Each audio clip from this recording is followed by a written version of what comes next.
요즘 우리나라에서 크게 인기를 끌고 있는 두 편의 영화가 있습니다. 한 편은 칸 영화제에서 황금 종려상을 받은 바로 이 영화 봉준호 감독의 기생충이란 영화이고, 또 한 편은 월트 디즈니의 알라딘이라는 영화입니다. 저는 이 두 편의 영화를 모두 최근에 가서 보고 왔는데요. 제 개인적으로는 제가 가장 좋아하는 만화였던 이 알라딘이라는 영화가, 이것도 아무런 생각하지 않고 볼 수 있기 때문에 그래도 기생충보다는 조금 더 재미있더라고요. 이 알라딘의 이야기는 아마 우리 성도님들 모두가 알고 있는 이야기일 것입니다.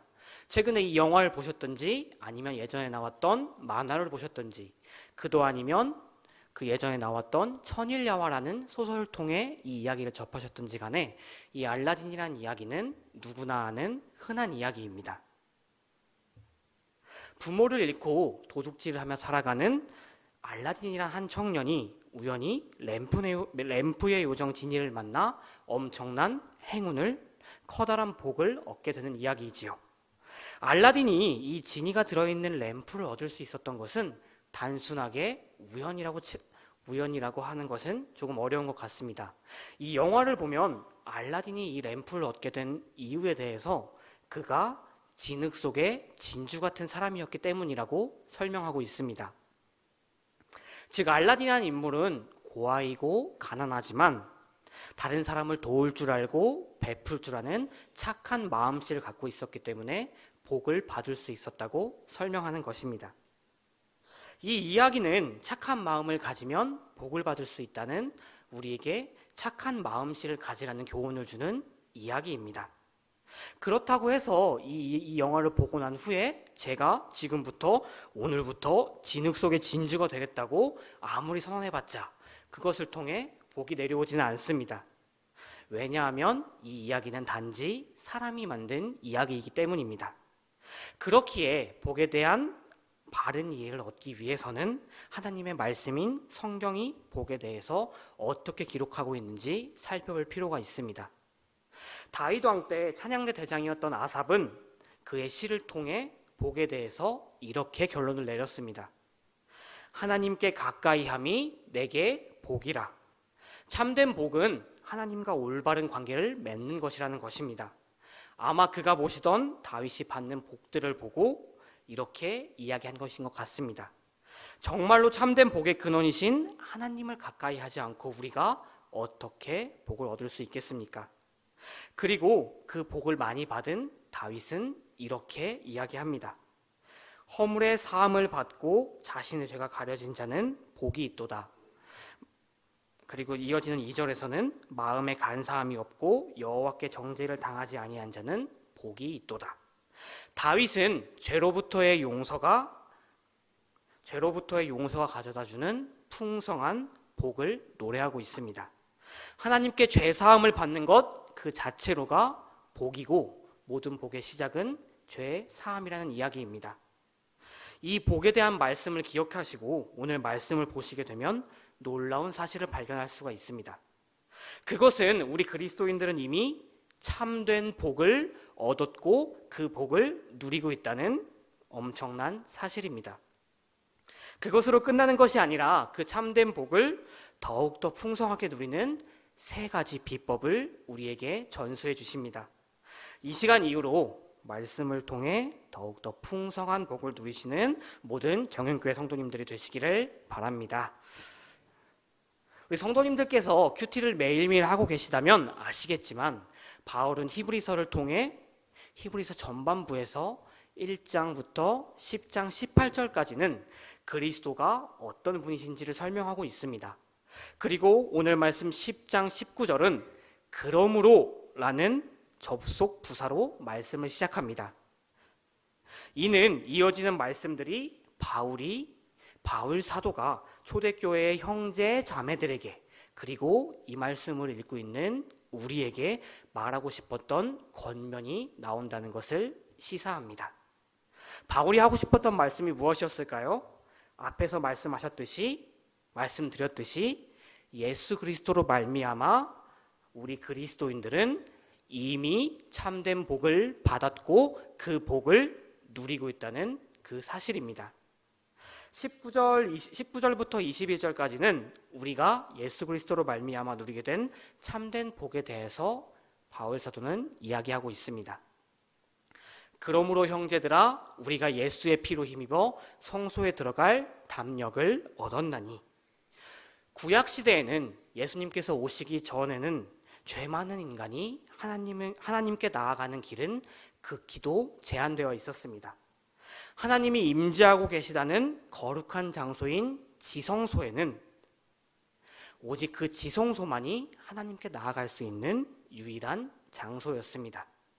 그런데 그곳은 오직 하나님께 택함을 받은 대제사장만이 1년에 단 한 번 대속죄일에 속죄의 피를 지니고 하나님께 떨리는 마음으로 들어갈 수 있었습니다. 그 하나님과 나를 가로막고 있다는 휘장문을 열고 지성소에 떨리는 마음으로, 두려운 마음으로 들어갈 수 있었습니다. 그만큼 하나님께 나아가는 것은 매우 떨리고 긴장되고 두려운 일이었던 것입니다. 그러나 오늘 말씀에 따르면 이제 우리는 예수님의 피를 힘입어 하나님께 담대하게 나아갈 수 있게 되었습니다. 그리고 이어지는 20절은 우리가 하나님께 나아가게 될 그 길에 대해 설명하고 있습니다. 그 길은 우리를 위하여 휘장 가운데로 열어놓으신 새로운 산 길이요 휘장은 곧 그의 육체니라. 그 지성소, 하나님께서 임재하신다는 지성소는 휘장으로 막혀 있었습니다. 하나님이 계신 거룩한 지성소에 함부로 들어가지 못하도록 죄 많은 인간들이 그곳에 함부로 들어갈 수 없도록 막아준 것이었습니다. 이 휘장은 거룩하신 하나님과 죄 많은 인간들을 가로막고 있는 죄의 장벽이었습니다. 사람의 어떤 공로로도 내가 아무리 노력해도 그 죄의 장벽은 무너뜨릴 수 없는 통곡의 벽이었던 것입니다. 그런데 예수님께서 우리의 죄를 위하여 고통받으시고 십자가에서 피 흘려 숨을 거두신 직후에 그 성전의 휘장이, 죄의 장벽이 위에서부터 아래로 찢어졌습니다. 그리고 그 휘장 가운데로 예수께서 이전에 없었던 새로운 생명의 길을 열어주셨습니다. 우리를 사랑하사 그의 피로 우리의 죄에서 우리를 해방시키시고, 죄 많은 우리는 원래는 하나님께 나아갈 수 없었습니다. 그러나 우리를 사랑하사 죄 많은 우리를 구원하시려 이 땅에 오신 예수 그리스도의 피로 말미암아 우리는 죄 사함을 받아 하나님께 나아갈 수 있게 되었습니다. 즉 우리는 예수 그리스도로 말미암아 그 무엇보다도 커다란 복을, 참된 복을 이미 받았고 지금 누리고 있는 것입니다. 예수 그리스도는 그러므로 우리의 복의 근원 되셨습니다. 사랑하는 성도 여러분, 여러분들은 지금 우리의 복의 근원이 되신 예수 그리스도로 말미암는 이 복을 누리고 계신가요? 네, 그렇습니다. 예수 그리스도를 구주로 고백하는 저와 여러분, 우리 모두는 이미 참된 복을 누리고 있습니다. 그리고 이어지는 22절에서 25절까지는 그 참된 복을 더욱더 풍성하게 누리는 세 가지 비법을 우리에게 전수해 주십니다. 그것은 참 마음과 온전한 믿음으로 하나님께 나아가는 것, 믿는 도리의 소망을 굳게 잡는 것, 그리고 사랑과 선행을 격려하는 것입니다. 제가 맡고 있는 유치부에서는요, 이런 오늘 말씀 중에 중요한 아주 핵심이 되는 문장이 나오면 아이들과 함께 큰 소리로 따라 읽곤 합니다. 이 시간에 바로 이곳이 유치부라 생각해 주시고, 그리고 여러분들은 우리 정윤교회 유치부의 어린이들이라고 생각하시고 제가 하는 말을 잘 듣고 큰 목소리로 따라 읽어주시면 감사하겠습니다. 참고로 저희 유치부에서는 소리가 작으면 큰 소리로 할 때까지 계속 반복해서 합니다. 그것을 기억해 주시고 따라해 주시면 되겠습니다. 한번 시작해 보겠습니다. 아마 여기 말씀도 나올 겁니다. 아마. 한번 시작합니다. 참 마음과 온전한 믿음으로 하나님께 나아가자. 참 마음과 다음은 우리가 믿는 도리의 소망을 굳게 잡자. 이건 한번 다시 해봐야 될 것 같습니다. 한번 다시 해보겠습니다. 우리가 믿는 도리의 소망을 굳게 잡자. 그리고 마지막으로는 서로 돌아보아 사랑과 선행을 격려하자. 감사합니다. 바로 이 세 가지가 참된 복을 더욱더 풍성하게 누리는 세 가지 비법입니다. 우리가 마음의 뿌림을 받아 악한 양심으로부터 벗어나고 몸은 맑은 물로 씻음을 받았으니 참 마음과 온전한 믿음으로 하나님께 나아가자. 더 풍성한 복을 얻기 위해서는 우선 참 마음과 온전한 믿음을 가져야 합니다.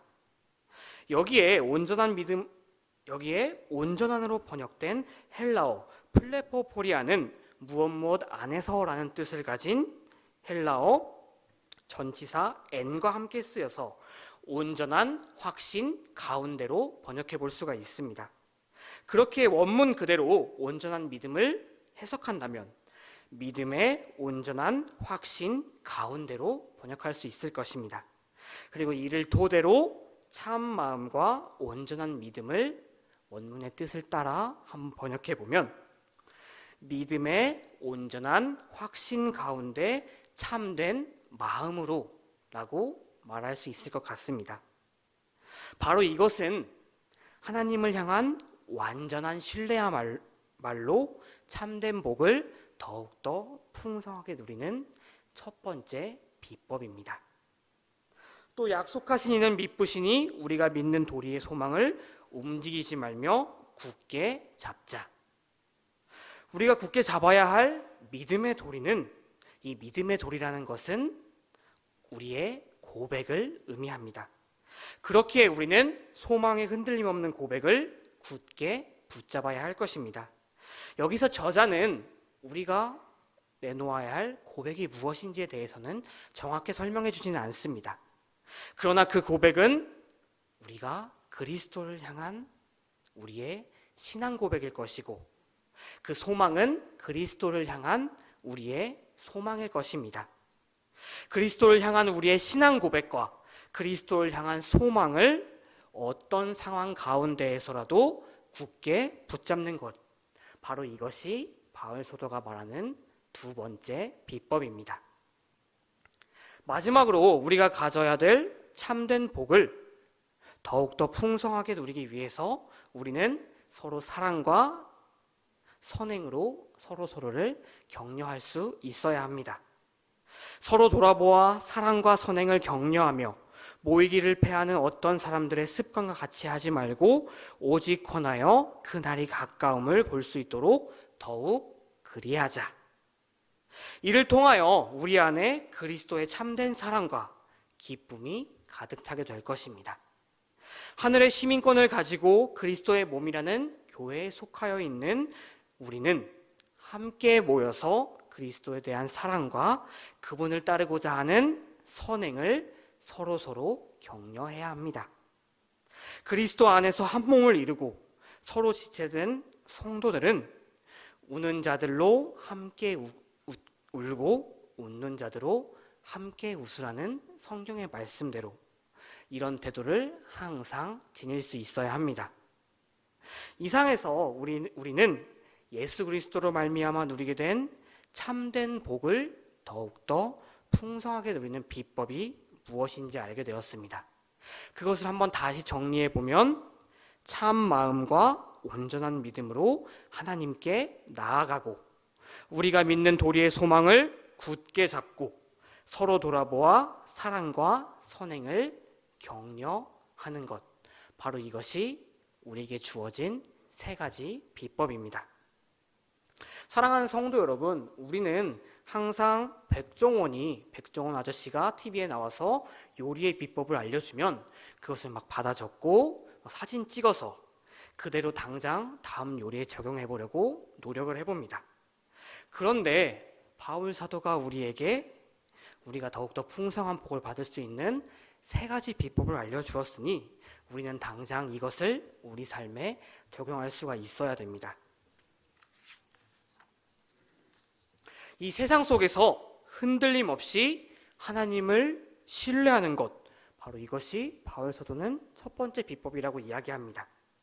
우리는 누구를 신뢰하고 있냐에 따라서 나의 인생의 길이 달라집니다. 하나님을 신뢰하는 것이야말로 우리의 삶을 바른 길로 인도합니다. 바로 이것이 우리의 마음속, 우리가 이미 받은 참된 복을 더욱더 풍성하게 누리게 되는 비법입니다.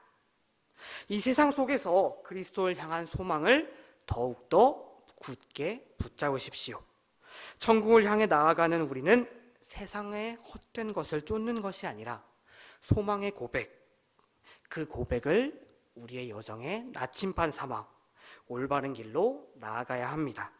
바로 이것이 더욱 풍성한 복을 누릴 수 있는 두 번째 비법입니다. 마지막으로 이 세상 속에서 옆에 앉아있는 우리의 형제 자매들의, 우리의 형제들에 대한 관심과 격려를 아끼지 말아 주십시오. 우리는 모두 모이면 살고 흩어지면 죽는 그리스도의 참된 군사들입니다. 이것이 더욱 풍성한 복을 누리게 되는 세 번째 비법입니다. 사랑하는 성도 여러분, 우리는 이렇게 세 가지 비법에 대해서 알게 되었습니다. 그렇다면 예수 그리스도를 통하여 참된 복을 얻은 저와 여러분들은 더욱더 풍성한 복을 누리는 하나님의 자녀가 이 시간 이후로부터 확실하게 되어야 될 것입니다.